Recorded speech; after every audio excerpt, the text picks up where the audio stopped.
I've waited about 2 hours. I did put a rubber band across the top of the clay here, and there was just a little bit of oozing out this side. That's when I put the rubber band in place. But this worked out nice here. That's what we've got here. If this is hard,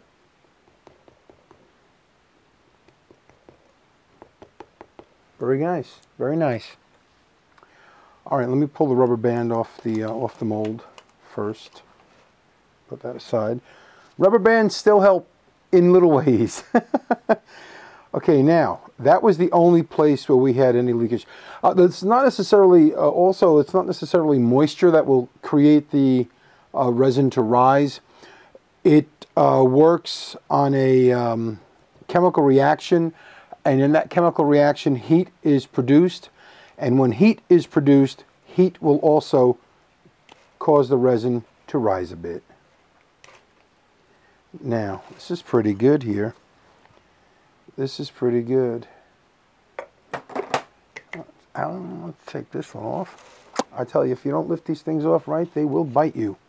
And I just got bit. Let's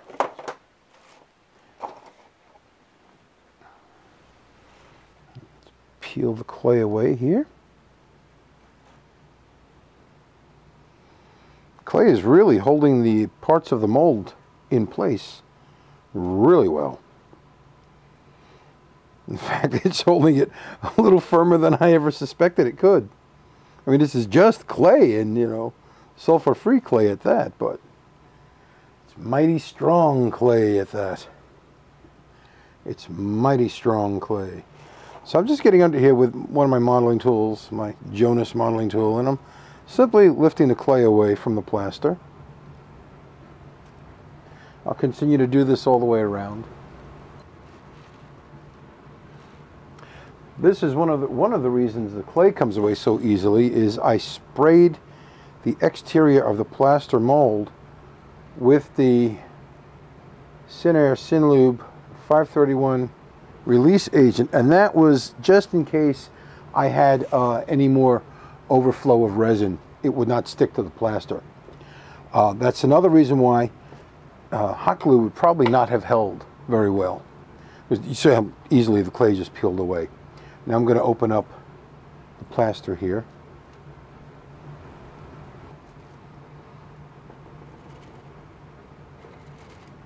There we go.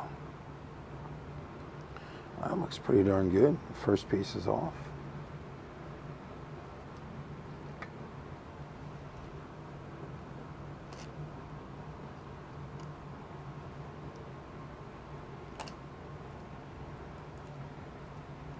Second piece come away.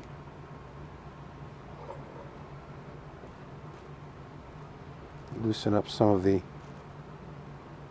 little bit of resin that seeped out. There's just a wee bit, like so.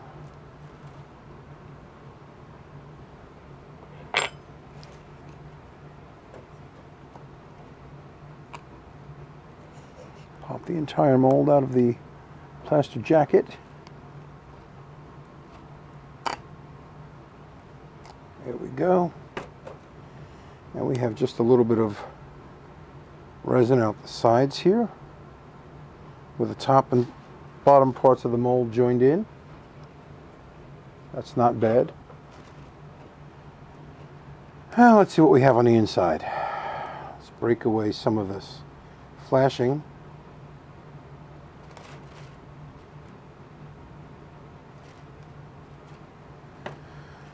Plastic is not too green.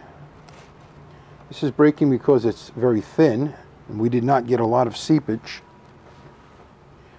Let's remove the bottom section here first. Go around with my fingers, around the entire perimeter.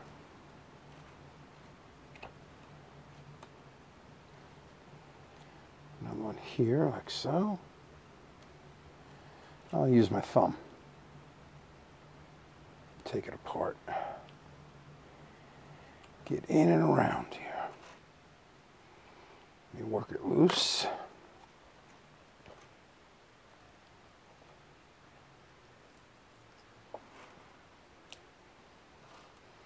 all the way around, like so.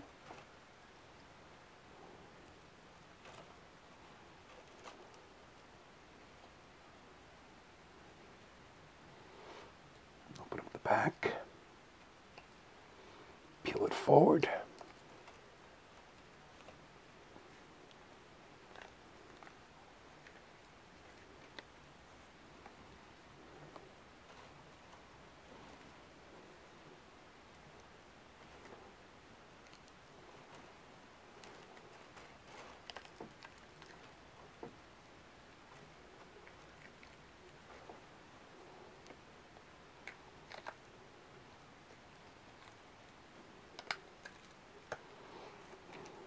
Go slowly, slowly, slowly,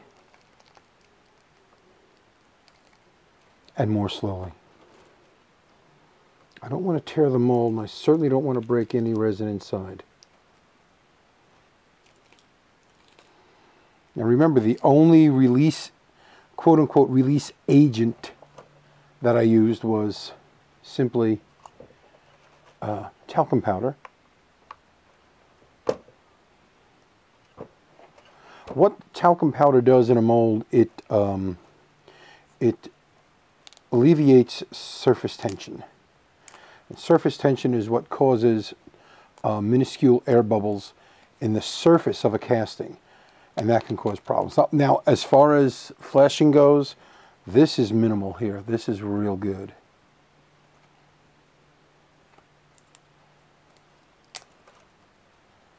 This is minimal.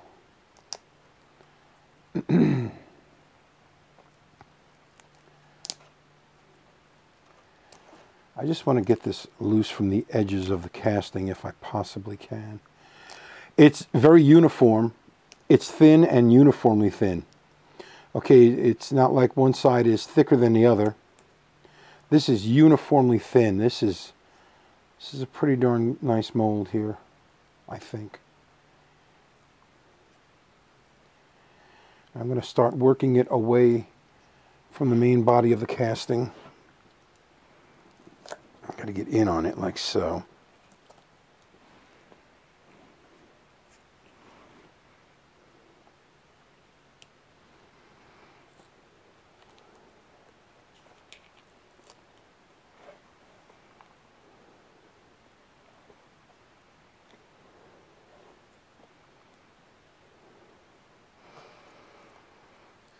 Yeah, work it slowly.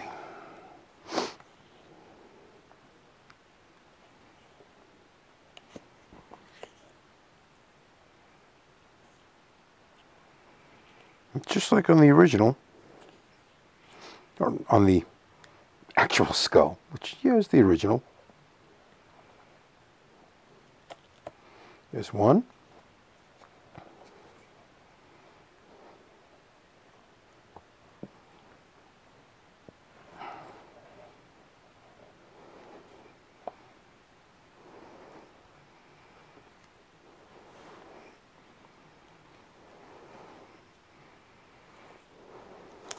There's two. Well, that's the rear section of the eye socket.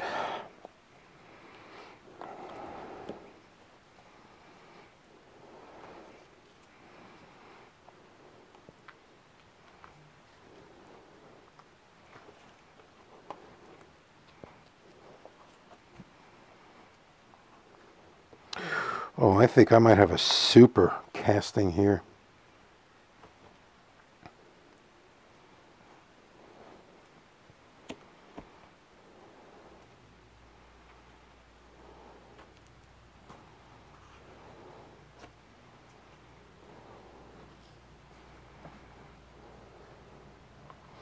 All right, I need to wipe my hands down just a bit so I can get a better grip.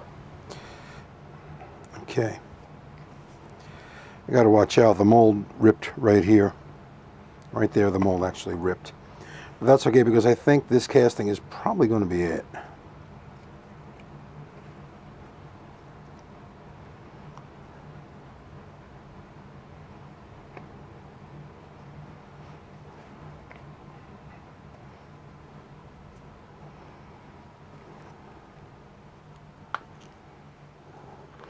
Oh, that popped. That was my knuckle. Jeez. That was my knuckle. Ah, pop back in place. Don't want that. Come on, baby. Come on, baby, let go. Come on, mama. Come on, son. Okay. I have to scratch my head and ponder this one for a few moments.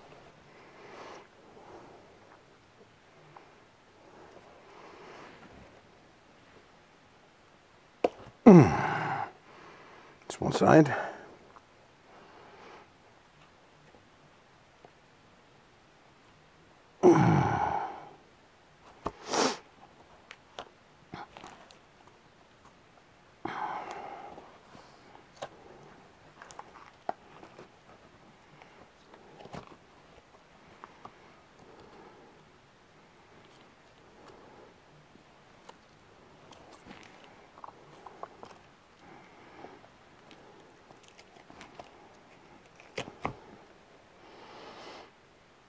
Got it. Oh, see, yeah. Okay, now it makes sense. Okay, on the original skull, on the actual skull, there was an open cavity down here in the depth of the eye socket.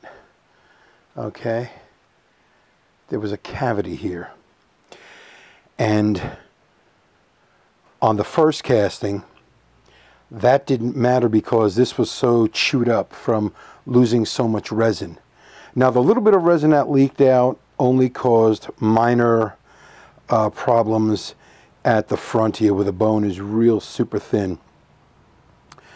Effectively, I'd say this mold has given all it can give. Now, this has gone and gotten bent out of shape during all of the hassle of trying to demolding it, so I have to correct this. The resin was a little thin here, so it was still a little green in that it was still a little flexible. So I'll just reshape this a bit like so and just hold it as it cools. Now this here, this will be taken off. This came out good. This time we have the front of the nasal bones. Not nasal bones. We have the front bones.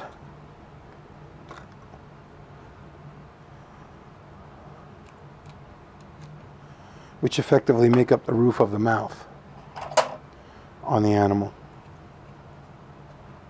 It's the structure for the roof of the mouth here.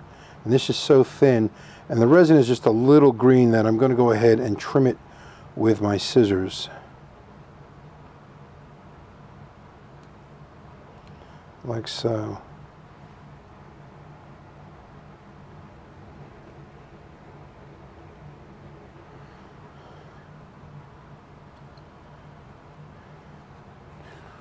There we go. And then take this away carefully. There we are. And then once this resin finally firms up, I can go over this with more clippers and things. And this needs to be straightened out. It's kind of bent off to one side a bit. I'll straighten that out some. Right now the resin is in a state where it's pretty malleable and you can really work with it quite a bit. I'm real pleased with this casting. This'll make a nice casting to go over to create a more permanent mold. Let's see, which is the whole point of this exercise. Now, as stated, this is a temporary mold. This was a waste mold. And waste it has become because where it tore on this side, this piece of the mold has broken away. Okay, this broke away. Huh. Oh no, wrong side. It broke away from this side, right here.